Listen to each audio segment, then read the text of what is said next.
The first thing I said, this cannot happen here. This is the land of freedom. They cannot reach me here. I couldn't believe it. For more than 10 years, Amani Mustafa and her 2 children were on the run in the United States, hiding from her ex-husband and his brother. Amani says both had threatened to kill her if she did not return to Egypt and Islam. Amani became a Christian after reading the Bible in secret in the bathroom. When her father learned she had left Islam, he summoned her to his home. He said, I have a straightforward question for you. Is it Islam or is it Christ? And as I was about melting, I said, it's Christ. And at this point, he got up to hit me, and he said that he's going to do this and that, and he was very threatening, and he's going to tie me to his car and make me an example to the city. Amani fled and was in hiding for several years. She later married a Muslim who promised she could practice her Christian faith in secret. But his attitude changed after their second child was born. Amani was no longer allowed to attend church. She had to wear a veil. Still a Christian in her heart, Amani says she struggled when her husband forced her to read the Quran, the Islamic holy book, to their children. I felt like I'm feeding my children poison. And that was the hardest thing. To know the truth and not be able to speak it. Amani's husband agreed to send her and the children to live in the United States. He vowed to join them later.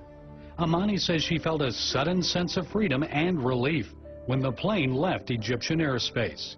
First thing that went was my veil. That terrified my son as he looked at me and he said, Mom, you're going to go to hell. And I said, son, we just left. Once in America, Amani recommitted herself to Christ. That's when the persecution returned. When she told her husband that she was filing for divorce, he demanded the kids be brought back to Egypt and Islam. He said Amani would pay a price for her decision.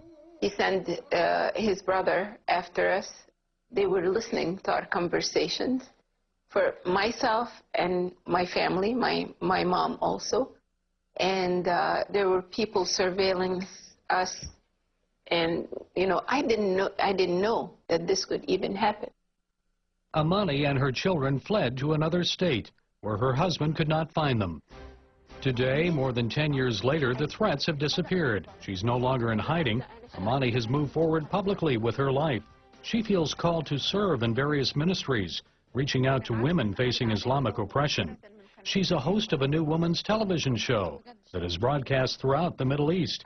Amani and her co-hosts, all former Muslims, talk about their experiences with Islam. There are so many women living under Muslim husbands or Muslim fathers or Muslim families that are living the same things that that I lived back then. There are so many women that need to know and hear about the freedom of Christ that I experience today.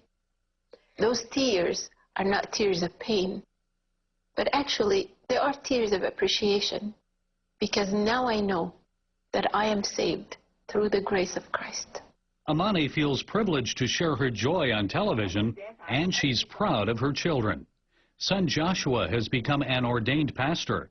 Her oldest daughter is also in ministry. Amani now enjoys a loving marriage with her American Christian husband and their daughter, Mary. I am convinced that every experience I lived through in my life, it was to be for His glory, to be used for His glory. You see, we have a choice. Either we sit and mope and weep over our spilled milk, or we can just use the hardship and the bad experiences for His glory. And I choose to glorify God's name.